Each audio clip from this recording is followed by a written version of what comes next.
안녕하세요. 조동석입니다. 오늘은 곧바로 그 강의를 시작하겠습니다. 이제 문재인과 이낙연을 묶어서 같이 하려고 그랬더니 너무 분량이 많아서 또 뭐 한 2시간 해야 될 것 같고, 1시간에서 30분으로 줄이려고 지금 그러는데, 그래서 문재인 한 사람만 하는 걸로 그렇게 했습니다.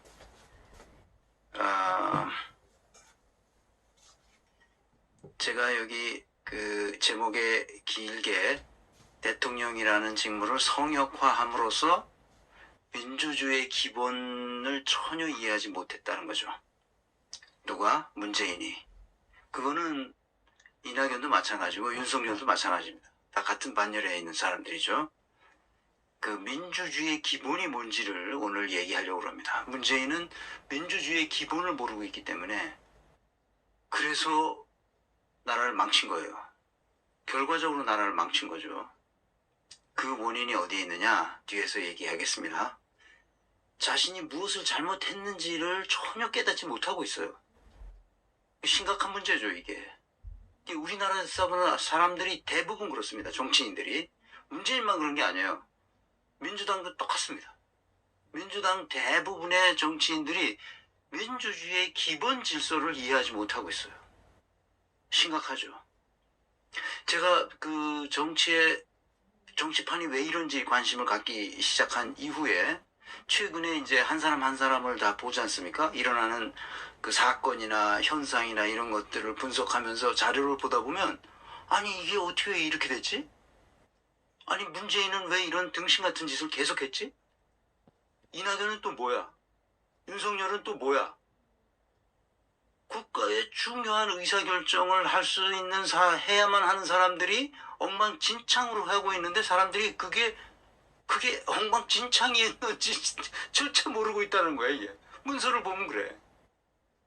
아이고, 야 이거 정말 너무 심해, 너무 심해. 그러니까 문재인은 아직도 자기가 뭘 잘못했는지 몰라. 왜 이렇게 됐는지 몰라.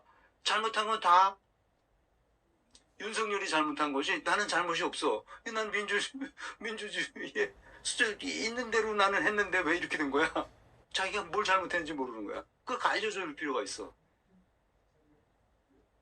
너무 답답하죠. 그래서 이 강의를 계속하는 겁니다. 민주주의란 이렇게 하는 게 아니다, 문재인에게. 그래서 모두에 말씀드리지만 퍼날라서, 아니 문재인 같은 이 훌륭한 사람이, 그 성스러운 사람이 도대체 이런 이 초라한 방구석 유튜버의 이거를 하겠습니까? 이거를 듣겠습니까?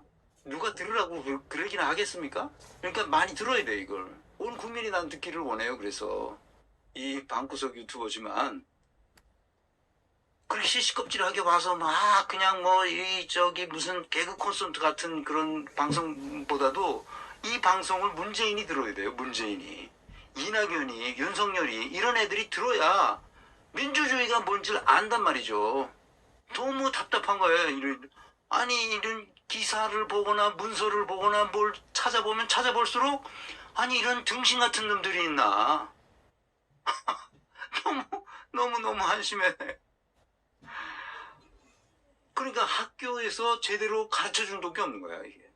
법과 대학에서도 제대로 가르쳐 주는 게 없는 거야. 이 법학을 전공한 그 법률가들이 하는 행태를 보면 너무 한심한 거야, 이거. 이현주 선생님, 존경하는 교수님 많이 배웁니다. 네. 응원해 주셔서 감사드리고요. 민주주의가 뭔지를 하나씩 공부해 가겠습니다. 이제 다음 시간에는, 지금 민주주의가 뭔지 모르니까 경향신문이나 한겨레신문 같은 것도 어떤 데 보면 터무니없는 기사를 내고 있어요. 말도 안 되는 기사를 내고 있어. 그래서 제가 다음 시간에는 이낙연을 준비했는데, 그 경향신문에서 너무 엉터리 같은 기사를 내서 그걸로 좀 바꿔서 우선 급한 대로 해야 될까 지금 그렇게 생각하고 있습니다. 민주주의의 기본 질서를 모르는 거예요, 얘네들이.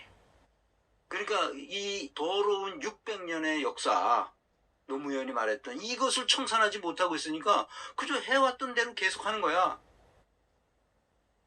우리는 민주주의를, 그 대통령을 자기 손으로 뽑으면 민주주의가 된 게 아니래도, 우선 우선 요즘 나오는 걸 얘기해 봅시다. 민주주의 대원칙을 거스르고 있어요, 윤석열이. 민주주의 자체를 모르니까. 누구도 가르쳐 준 적이 없어. 그러니까 독재 시대에 배운 거 그대로 하는 거야. 지금 독재자야, 이게 독재자. 가서 일본에 가서 꼬붕하잖아, 지금. 일본이 지금 인류의 적이 됐는데 거기 가서 우리 같이 하자 이러고 있다고.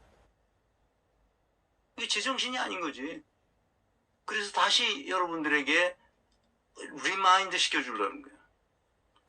노무현 대통령 경선 출마 연설문이 있어요. 지난 이전 시간에 내가 몇 번 강의를 했잖아요. 그러니까 153강 제3편 민주당 이재명에게 민주당의 개혁과 함께 승리하려면 어떻게 해야 된다. 노무현 정신을 받아들이면 된다.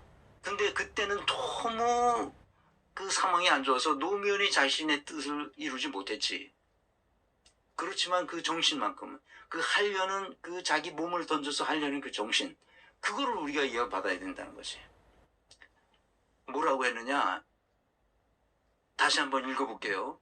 그거 또 걸면 또 무슨 저작권 유튜브에서 나올까봐 제가 그때 말로 여러분 읽어드렸습니다. 이번에 아주 짧게 핵심만 전달해 보겠습니다. 조선 건국 이래로 600년 동안 우리는 권력에 맞서서 권력을 한 번도 바꿔보지 못했다.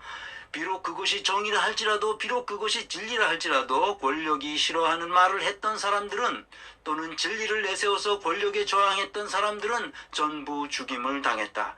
자손들까지 멸문지화를 당했고 패가망신을 당했다. 문재인 정부에서 멸문지화를 당하고 패가망신을 당한 사람이 있잖아. 문재인 정부에서. 조국 아냐 조국? 추미애 아냐? 그 가족까지 당했잖아. 가족까지. 이게 독재 아니 대통령의 자리에 앉아 있으면서 어떻게 그따위로 엉망진창으로 하냔 말이야. 내가 이걸 생각하면 내 뒤에서 얘기하겠지만 이거 최강욱이 증언하고 있는 걸 내가 여러 번 들었어요. 여러 번 듣다 보니까 너무 아주 이 분노가 치밀어오는 거야. 아니 이런 등신이 있나.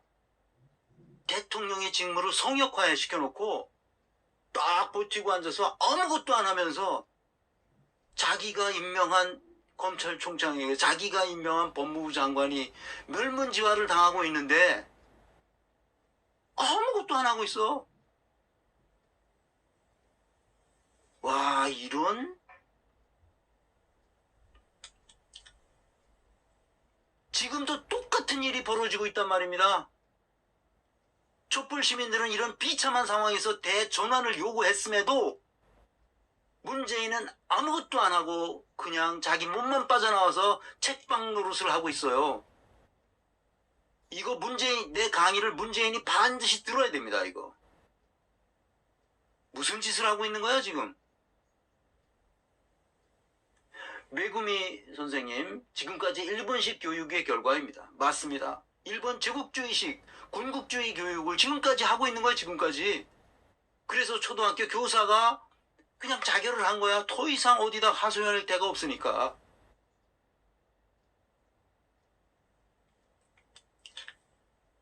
마지막에 이렇게 끝냅니다. 노무현이. 대통령은 아직 과거의 주목으로 해결하던 우리 사회의 많은 갈등 해소와 조정 문제는 직접 관장해야 합니다. 대통령이 직접 관장하겠다는 거야. 주목으로 하던 거 그런 거는 이제 자기가 직접 관장하고 내 일상적으로 하는 것들 이런 법률에 있어 반드시 해야만 하는 것들 이런 것들은 장관들이 알아서 합니다. 총리가 알아서 해라. 그런 얘기죠. 그리고 행정개혁과 재정개혁이라는 중요한 문제 그리고 전략적 사업과제 이런 문제만 전념해야 된다고 생각합니다. 그래서 어떻게 하냐. 권력을 나누는 수직적 피라미드가 아니라 수평적 네트워크로서 상호 토론과 협력을 통해서 문제를 풀어가는 새로운 정치 모델을 한번 만들어 보겠습니다. 새로운 정치 모델. 뭡니까 이게? 노무현은 직무의 성과 책임과 이니셔티브가 무엇인지 잘 알고 있었던 거예요. 대통령이 해야 할 일과 장관들이 해야 할 일을 명확하게 선을 그어줬던 거예요.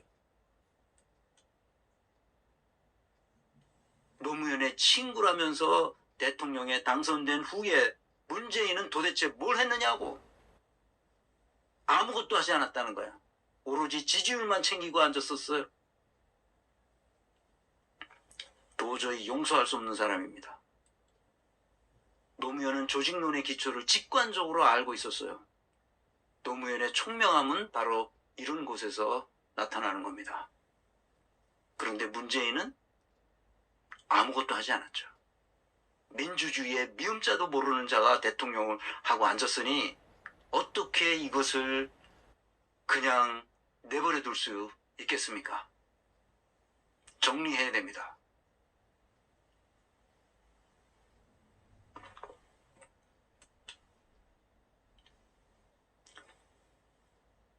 이제 일본을 용서해서는 안 됩니다. 어떤 경우에도 일본과 상대하는 것은 우리 국익을 위해서 필요할 때만 하고 그렇지 않을 때는 일본을 거절해야 됩니다. 일본은 인류의 적이 됐습니다. 왜 그런지는 말씀 안 드려도 이미 과학자들이 다 얘기하고 있습니다. 모든 일본산 수산물을 거부해야 합니다. 이제 이 운동이 일어나서 우리 시대에 저항하는 운동이 일어날 수 있기를 바랍니다. 저항해야 됩니다. 일본산 수산물은 단 하나도 입에 대지 않도록 그렇게 해야 됩니다.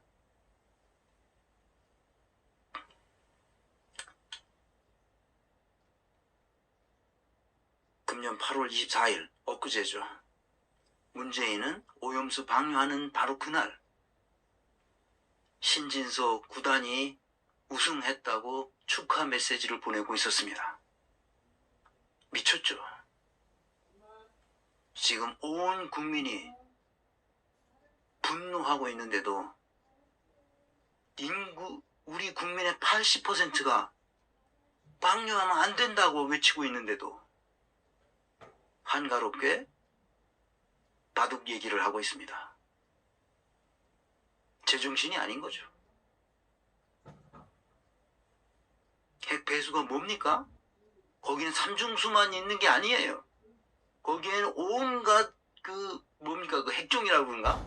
무슨 세슘이나 무슨 플루토늄 뭐 이런 것들이 다 거기 무슨 수십 가지가 뭐 있대요.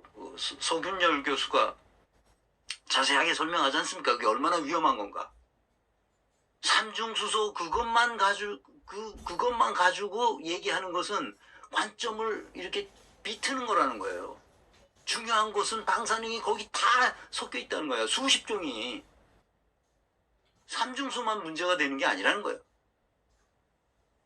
그걸 하나투 알프스인가 뭔가로 걸러낼 수가 없다는 거예요. 그거는.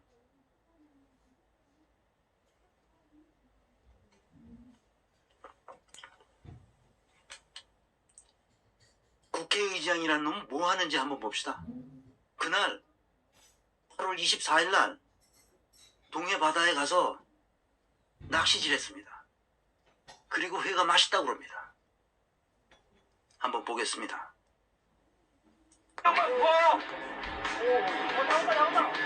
괜찮아요? 손이 힘이 괜찮아요?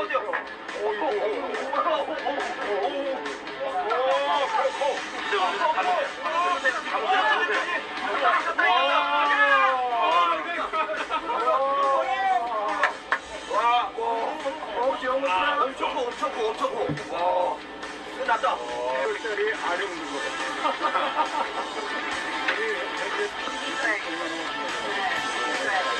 이게 우리가 잡은 거야. 여가고 내가 잡은 거야. 이게 될 거거든요. 몇 개 넣고 자꾸 불러 애를. 얘 배가 올라왔는데 몇 개 넣고. 다시 뭘다 물어 입을 벌리는 거. 말이 안 돼, 이제. 화이팅. 잘 잡으시네요. 지표님이 이 굉장히 잘 맞추시네요. 당신의 이거 못 맞추네요. 이게 근데 자연산하고 양식하고 구분을 하시는 분이 있나요, 혹시? 아무래도 양식은 좀 뻣뻣하고 딱딱하지. 요건 어떻습니까? 요건 이제 육즙이 이렇게 나오면서 부드럽게 식으니까. 아. 그때 풀어져가지고. 큰형님, 요 회가 또 하나 나왔는데 요건 무슨 회인지 아시겠습니까? 글쎄요, 또 생기기는 우럭 비슷하게 생겼는데. 예. 요거는 자연산이고 요건 양식입니다. 아, 여기 양식이었구나. 예. 자연산은 아까 잡은 건 이제 나온 겁니다. 요거는 양식입니다. 양식이고. 예. 워낙 양식들이 좋습니다. 요즘. 솔직히 양식이 더 맛있어. 오, 갑자기 어나기가 우리 형님 놀렸다고 네. 아니 못 맞췄다고 소나기가 막 내립니다 지금 갑자기. 자, 그럼 오늘은 진표 TV랑 우럭 낚시 자연산 우럭 청정 고성에서 진행을 해봤습니다. 의장님이시니까 의장님 식대로 저희가 구독 좋아요를 하면 어떻겠냐 해서 준비를 해봤습니다. 우리 또 리얼이니까 이걸 한번 여기다가 이제 장작방방인데 이거는 시골 리얼로 이거를 구독 좋아요 이렇게 두드려 주시면 됩니다. 리얼 깽TV 구독 땅땅 좋아요. 와 살포시 눌러주세요. 보세요. 감사합니다. 오늘 진짜 너무 고생하셨습니다. 아직 그 자연산이랑 양식이랑은 그 이유는 안 밝혀졌네요. 진짜 구별을 못하겠어요. 예. 네. 나이가 들어서 미친 건지 아니면 원래부터 미쳤는지 잘 모르겠습니다만 문제가 심각합니다. 우리나라 전체가. 국회의장이라는 자는 방뇨하는 날 저런 짓을 하고 있습니다. 심각하죠. 그걸 자랑삼아 자기 진표 TV에 올려놨어요. 내가 거기서 봤다고. 이 돈 뭐죠? 우리 국민이 저런 인간을 국민의 대리인이라고 뽑아놓은 겁니다. 일꾼이라고 뽑아놓은 겁니다. 우리가 깨어 있어야 됩니다. 저런 인간들을 쳐내야 됩니다. 다시는 저런 인간이 나타나지 않도록 그렇게 해야 됩니다. 국민의 분노가 하늘을 찌르고 있는데도 지금 국회가 탄핵 소추안을 올리지 못하고 있습니다. 왜 그럴까요? 그 이유를 아시나요? 탄핵해라 해도 탄핵을 소추안을 올려야 될 거 아니에요. 그리고 헌법재판소로 보내야 될 거 아니에요. 그러면 헌법재판소 재판관들이 그걸 심리해서 이 윤석열을 파면한다 하는 선고를 내려줘야 될 거 아니야. 그래야 절차가 끝나요. 그런데 탄핵안 자체를 말도 꺼낼 수가 없게 돼 있어요. 왜? 왜 그럴까요? 이전 국회의장인 박병석이라는 자를 포함한 당내 다선 의원들이 윤호중 원내대표, 그 이전 원내대표죠. 그 다음에 이전 원내대표 박홍근 원내대표가 법사위원장을 국힘당에 넘겨주라고 해서 넘겨줬어요. 그래서 어떻게 됐어요? 국힘당의 김도읍이라는 자가 법사위원장이야. 탄핵소추의 책임은 누가 지나? 법사위원장이지거든. 법사위원장이 누구야? 김도읍이거든. 김도읍은 누구야? 윤석열의 딸랑이거든. 탄핵소추안이 시작도 못하는 거야. 그러니까 민주당의 이 다선 의원들은 기본적으로 글러먹은 애들이라고 내가 계속 얘기하는 거예요. 얘네들이 누구하고 짬짬이를 하느냐? 이낙연, 문재인하고 짬짬이 하는 거. 그래, 관심이 없어. 국가가 어떻게 되는 관심이 없어. 자기 즐거움 되는 거야. 나한테 이익이 되면 되는 거야. 민주당이 그래왔다고 지금까지. 21대 국회가 그 꼴이 된 거야. 180석을 몰아줬잖아? 뭐 몰빵론 해가지고 다 몰아줬어. 180명이 대부분 다 그런 놈들이란 말이야. 다선 의원 됐잖아, 다들. 3선 이상이 되면 나 뭐 중진입네 하면서 침대에 누워있어, 얘네들이. 여러분 잘 알아야 됩니다. 민주당의 다선 의원이라는 자들은 정말 쓰레기 같은 인간들이 대부분입니다. 김진표, 박병석 때문에 한동훈이 그대로 이 시행령 정치를 할 수 있도록 길을 열어줬다니까? 누가? 박병석이. 지난 국회의장 하던 놈. 그래서 내가 여러분에게 계속 얘기하는 겁니다. 이낙연, 문재인, 윤석열 이 세 사람은 같은 반열에 있는 애들이다. 얘네들은 무슨 제도니 구조와 시스템이니 프로세스니 내가 얘기하는 강의 자체를 아예 듣질 않아. 다 필요 없어. 자기한테 이익만 되면 되는 거야. 이재명, 추미애, 송영길 하는 말을 가만히 잘 들어봐요. 이 사람들은 구조와 시스템과 프로세스를 고치려고 애를 쓰는 사람들이야. 고치면 어떻게 되지? 기득권을 내려놔야 되거든. 내가 기득권을 향유할 수 있는 성과를 내지 않으면 기득권이 빼앗기거든. 이재명, 추미애, 송영길 같은 사람들이 힘을 못 쓰도록 만드는 게 누구냐? 이낙연, 문재인, 윤석열 이런 놈들이란 말이야. 손을 못 쓰게 만들어. 왜? 자기는 기득권을 가지고 있으니까. 아무 불합리한 기득권이지. 기득권은 그냥 두 가지야. 하나는 불합리한 기득권이고 하나는 합리적인 합법적인 기득권이지.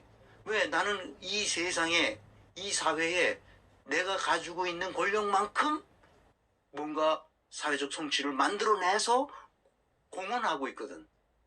그런 사람은 기득권을 유지할 권리를 가지고 있는 거지.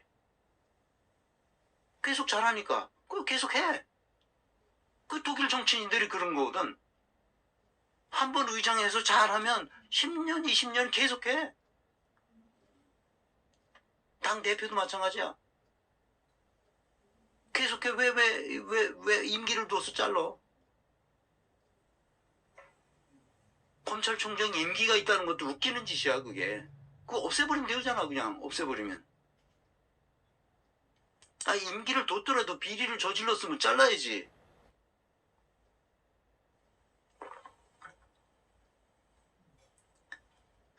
이낙연, 문재인, 윤석열은 비전이 없는 애들이에요, 기본적으로.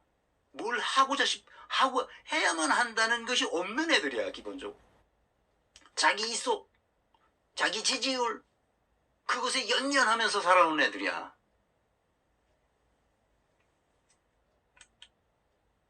내가 그래서 지금 이 판국에 분노하지 않는 놈들, 정치인들 다 내쫓아야 합니다. 스테판 에셀이라는 사람이 분노하라 이것에 대해서 다음 시간에 아니면 이낙연 할 때 내가 이걸 하려고 그러는 거예요. 도대체 분노하지 않는 사람이 어떻게 인간일 수 있나? 이 불의한 세상을 보고 분노하지 않는다면 그게 사람이냐? 강아지지? 스테판 에셀은 굉장히 유명한 사람이어서 오늘은 시간이 없어서 또 빨리 끝내야 되고 제가 오래 시간 할 수가 없어서 이 7가지 아주 조그만 책이에요. 문고판 책인데 여러분들이 이렇게 얇은 문고판 책에 6가지 팜플렛을 만들어서 쓴 건데 그것을 책으로 엮어서 세상에 이제 이 프랑스에 있는 이 사람이 원래 독일 사람인데 어려서 이거 할 때 자세하게 말씀드리겠지만 프랑스 파리에 이주를 해서 거기서 정착해서 프랑스 시민권을 얻어요. 원래 유대인인데 그래서 얻어서 거기서 이제 살고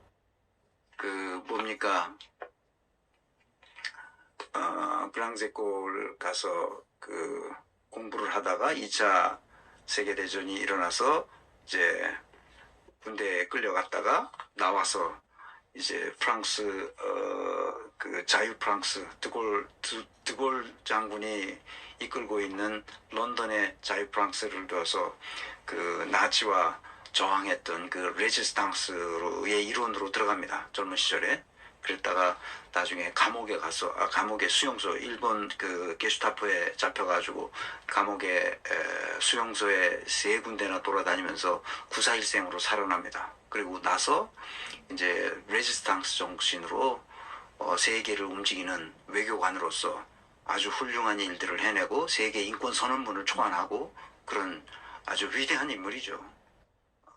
스테판 에셀, 이 분노하라에 가는 아주 작은 이 공고판 이거를 읽으면서 아주 감동했는데, 오늘은 이 내용보다도 여기 이 책에 추천사를 썼어요. 누가 썼느냐? 조국이 썼어. 조국이 추천사를, 분노와 평화적 동기가 세상을 바꾼다. 이 조국이 보이시나요? 보이시죠? 조국이 이 추천사를 썼어요. 그래서 내가 이걸 오래전에 쭉 읽다가 아유, 세상에 이렇게 훌륭한 사람도 있구나 이랬는데, 이번에 한국의 이런 상황에서 분노하지 않는 사람이 인간이냐. 그래서 이 책을 저 창고에 있던 걸 어떻게 해서 골라서 여기 했습니다. 그래서 잠깐 조국 추천사를 여러분들에게 소개하고, 조국이 아주 잘 썼어요. 수많은 과제가 있겠지만 적어도 SL의 언급한 세 가지는 해결해야 한다. 첫째, 언론개혁이다. 현재 언론 매체가 부자들에게 장악되어 있다고 하면 과장인가? 신문은 물론 종합편성 채널까지 확보한 주류 언론은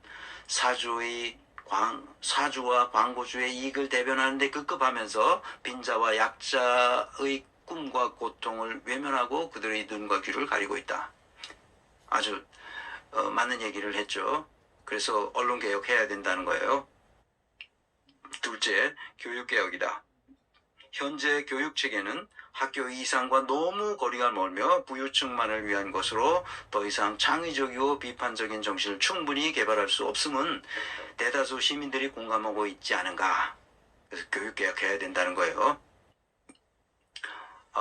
이때 내 조국 교수가 교육을 개혁해야 된다는 것을 주장한다는 것을 알고 굉장히 내가 아주 좋게 생각하기 시작했죠. 셋째, 소수자의 인권 보장 수준을 높여야 한다. 우리나라에서 빈자와 가난한 자 이런 사람들이 다 소수자잖아. 근데 특히 외국인 노동자가 처참한 환경에서 우리가 지금 일하고 있거든. 이 사람들을 그냥 두면 안 된다. 한국인과 똑같은 대우를 해서 그들에게 인권이 보장되도록 해야 된다. 그런 이야기를 이 추천사에서 쓰고 있습니다. 그리고 이제 끝으로, 그렇다. 이제 대량 소비, 약자에 대한 멸시, 문화에 대한 경시, 일반화된 망각증, 만인에 대한 지나친 경쟁에 맞서서 평화적 봉기를 일으킬 때다. 여기 이제 마지막 팜플렛이 스테판 에셀이 쓴 마지막 그 에세이가 아주 짧은 에세이인데, 평화적으로 봉기를 일으켜라, 그런 얘기 합니다. 그래서 우리도 평화적 봉기를 해야 된다. 그 촛불혁명 같은 게 그런 거죠. 그래서 이 평화적 봉기의 수단은 다름 아니라 헌법이 보장하여 있는 각종 기본권,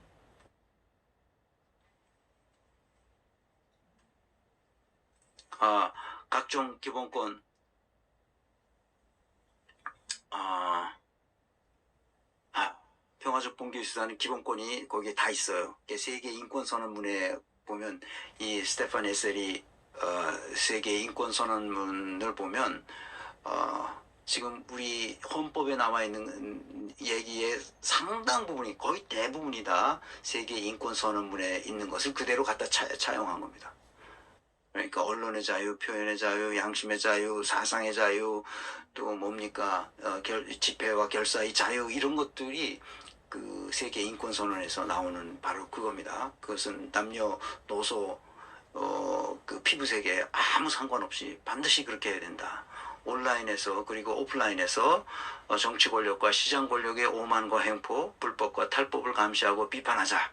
단호하게 그리고 발랄하게, 또 무조건 투표하자. 투표하지 않는 자는 암묵적인 찬동자다.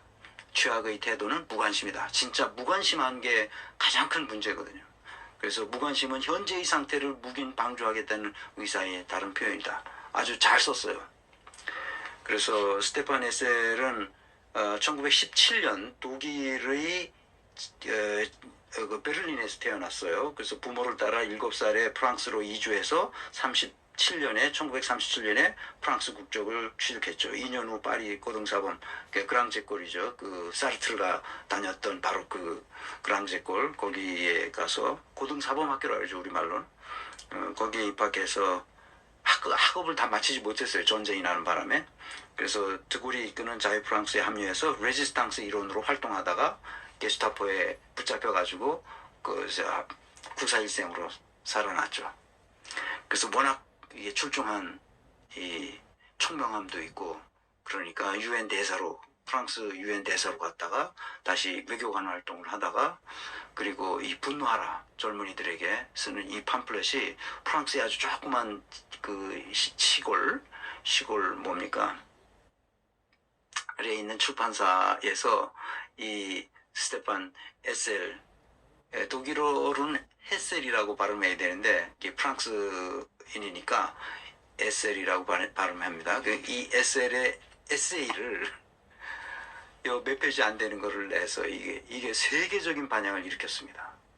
그래서 이게 수백만 부가 팔리고 각국 언어로 다 번역이 됐고, 우리말로도 이게 2011년에 나왔어요.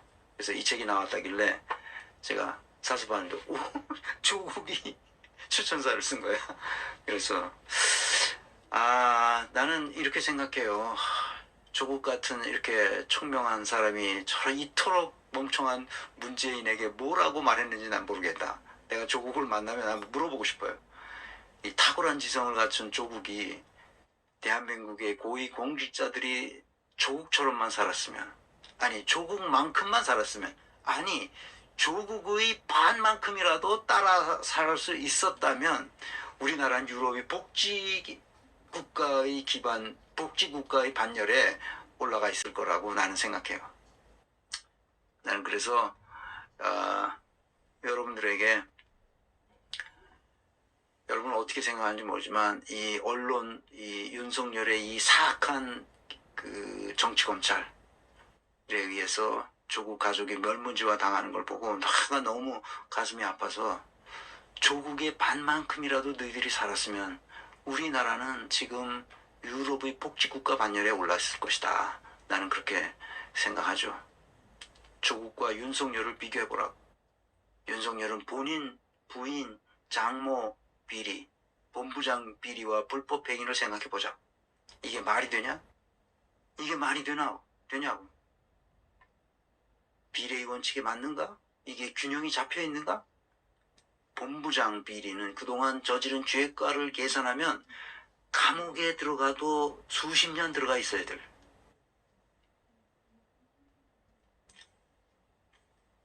나는 이들을 감옥에 집어넣어야 된다고 생각해요. 그래야 우리 사회의 정의가 바로 선다. 그렇게 생각하죠. 만약에 그렇게 되지 않는다면 나는 대한민국에 더 희망이 없다고 생각합니다.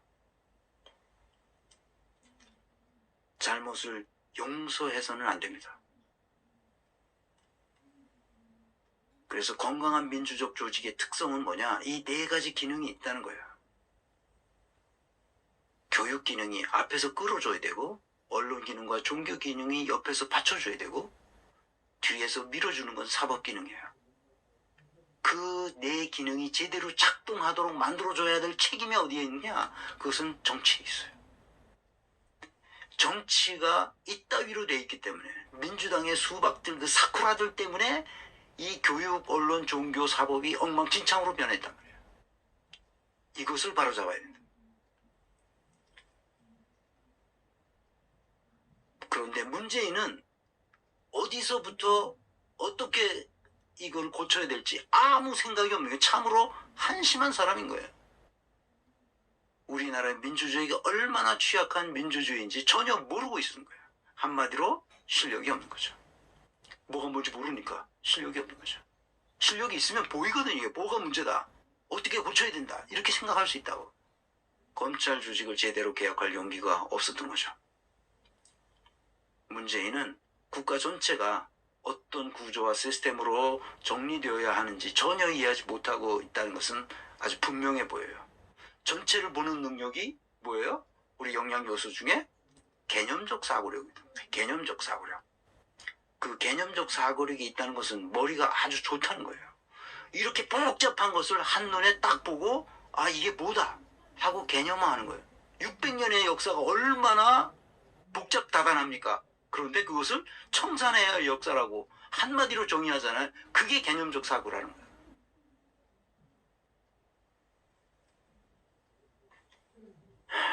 이 복잡한 상황의 핵심을 끌어내는 거, 킹핀이 뭔지를 찾아내는 거. 그 킹핀을 쓰러뜨리면 나머지가 다 쓰러지잖아. 그 킹핀이 뭐였어요? 윤석열이었다는 거야. 윤석열을 쓰러뜨리면 문제가 해결되는 거예요. 왜? 검찰 조직을 와해시키고 아예 검찰 조직을 해체하고 정상적인 검찰 조직을 만들었으면 되는 거거든.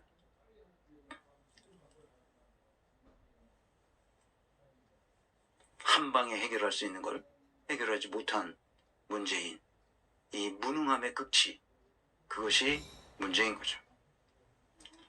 윤석열이란 한 인간만 해임했어도 될 일인데 그것을 그냥 붙들고 여기까지 온 거죠. 뒤에서 영상으로 우리가 감상하겠습니다. 얼마나 무능한 인간인지를 보겠습니다. 얼마나 진짜 무능하냐? 요 조그만 이 사법기능 옆에 달라붙어 있는 이 검찰 조직, 이 검찰 조직 2,000명밖에 안 되는 이 검찰 조직, 그 중에서도 20-30명밖에 안 되는 이 특수부 검사들, 걔네들 하나 때려잡지 못한 이 무능한 문재인, 최강욱이 때려잡아야 된다고 얘기할 때 그 말을 듣지 않은 문재인, 뭐 등신이라고 밖에는 할 말이 없는 이 문재인이 이 영상을 보도록 여러분 퍼날라 주시기 바랍니다. 정신 차려야 돼요. 민주주의란 뭐냐? 이렇게 피라미드형 계급 구조는 안 된다. 수직적 피라미드에서 어떻게 된다고? 수평적 네트워크로 가자고 노무현이 말했잖아요. 바로 그렇게 해야 되는 거예요. 이렇게 되는 것은 민주주의를 실행할 수 없어요. 영미식 앵글로색슨 모형은 민주주의의 원칙에서 어긋나는 거예요. 그러니까 영국이 결국은 세계를 제패하다가 저렇게 쪼그라들어서 이젠 브렉시트까지 가서 영국은 완전히 쪼그라들고 있어요. 미국도 점점 이 세계 팍스 아메리카나를 구가하다가 이제는 점점 쭈그러들어서 이제 남의 거를 뺏어와야 되는 거예요. 한국 걸 뺏어가고 대만 거 뺏어가고 일본 거 뺏어가고 중국 거 뺏어가고 지금 그 남의 거 뺏어서 달러가 기축통화니까 남의 거 뺏어서 자기네 먹고 사는 거예요 지금 미국이. 이런 형국에 들어온 것은 뭐예요? 이런 구조를 가지고 있기 때문이거든. 이런 구조의 핵심은 뭐냐? 여기에 다 들러붙어서 빼앗아 먹는 거야. 흡혈귀처럼 빼앗아 먹는 거지. 지금 호위무사 십상시들이 얼마나 이 용산 대통령실에 많아. 대통령실에 지금 명단을 내라. 대통령실에서 일하는 공무원들의 명단을 내라. 명단을 못 내. 그래서 뉴스타파 참여연대가 합동으로 정보공개 청구를 했는데 법원에서 내라는 거야. 법원에서 이거는 공개해라. 그런데 아무 소리 안 하고 있어 지금. 뭐 항소할지 어쩔지 모르겠지만 안 하고 있어. 안 하고. 누구야? 한동훈이 미국 출장 갔다 온 거 출장비 어떻게 썼는지 정보 청구했는데 뭐 보안상 어쩌고 뭐 안보 국가 안보 어쩌고 저쩌고. 아니 지가 출장 갔는데 국가 안보가 무슨 상관이 있어? 어디서 밥 먹었는지 어디서 잤는지 누구 만나서 뭘 했는지 이게 무슨 국가 안보와 뭐가 관련이 있어 지가. 조국 장관님 생각하면 마음이 아픕니다. 어쩌다 한심한 문재인과 엮이셨는지 안타깝습니다. 정말 그렇죠. 행복블루님 감사합니다. 이런 조직은 민주화될 수가 없어요. 철저하게 계급주의적으로 모든 일이 행해지기 때문에 그렇죠. 이렇습니다. 승진할수록 그래서 무능해져요. 부정부패의 먹이사슬이 있죠. 미국도 그 부패 지수를 보면 우리나라와 같은 3등급에 있어요. 우리나라와 같아요. 미국도. 미국은 깨끗한 줄 아시죠, 여러분? 그렇지 않습니다.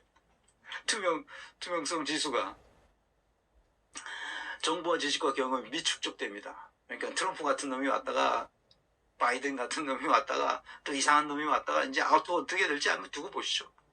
미국이 어떻게 바뀌는지. 서로 지배하고 통제하고 지시하고 명령하고 억압하고 착취하고 우리의 삶을 옥죄는 이 구조와 시스템은 어디서 왔다?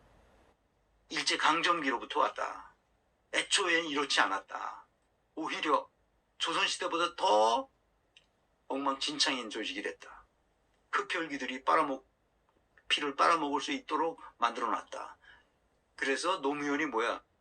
이런 수직적 피라미드가 아니라 수평적 네트워크로 상호 토론을 통해서 협력해서 문제를 해결해 나가는 새로운 정치 시스템을 만들고 싶다. 노무현이 그렇게 강력하게 원했던 게 바로 그런 이 시스템에서 벗어나서 이 시스템으로 가자. 이 네트워크형 수평 구조로 가자. 그래서 능력에 부합하는 각자 직무의 크기는 서로 달라도 그 직무 담당자는 서로 수평적 네트워크를 구성할 수 있도록 만들어야 된다. 이것을 강조했단 말이죠. 그래서 서로 협력하고 부족한 거 있으면 도와주고 그렇게 해서 대화와 토론을 통해서 서로 합력하고 합의를 이루어서 문제를 해결해 나가는 그런 새로운 정치 시스템을 만들자 이렇게 생각했던 거죠. 직무의 무게는 달라도 직무 담당자는 수평 구조에서 서로 견제와 균형이 이루어지도록 하면 부정부패가 사라진단 말이야. 지금 얼마나 많은 부정부패가 우리나라에 창궐해 있습니까? 그래서 대전환의 의미는 바로 이겁니다. 이렇게 가야 되는 걸 문재인은 모르고 있었단 말이야. 노무현의 친구라면서.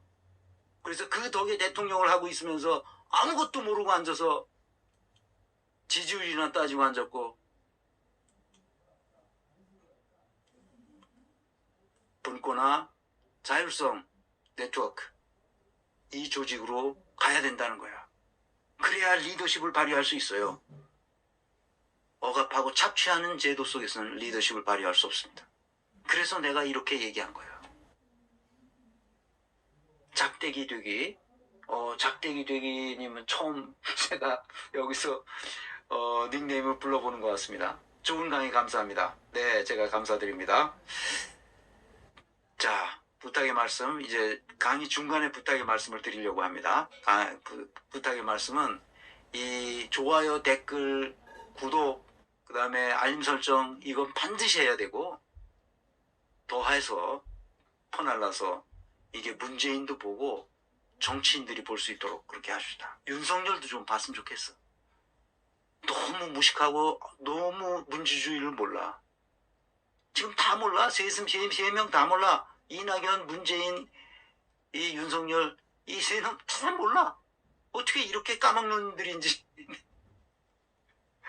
널리 전파해 주시기를 간곡히 부탁드립니다. 저 바라는 거 이것밖에 없어요. 바라는 거는 8월달까지 이 한 가지 더 있습니다. 제가 오늘 이제 홈페이지 들어가서 보니까 이렇게 돼 있습니다.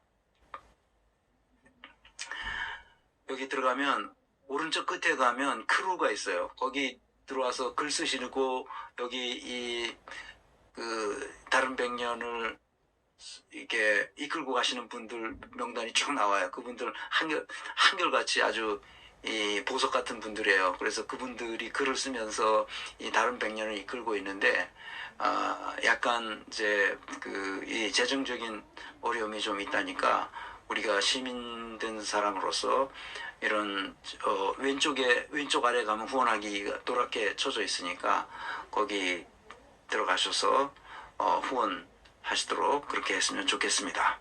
이제 다음 시간까지만 이 다른 백년 제가 광고를 해드린다고 말씀을 드렸습니다. 여러 선생님들이 가급적 저도 이제 후원하고 있고요. 많은 분들이 후원할 수 있으면 좋겠습니다. 네, 변영자 선생님, 지구의 지구의 운물에 독을 흘려보내는 기시다. 네, 기시다 후미오. 이놈은 아마 천벌을 받을 겁니다.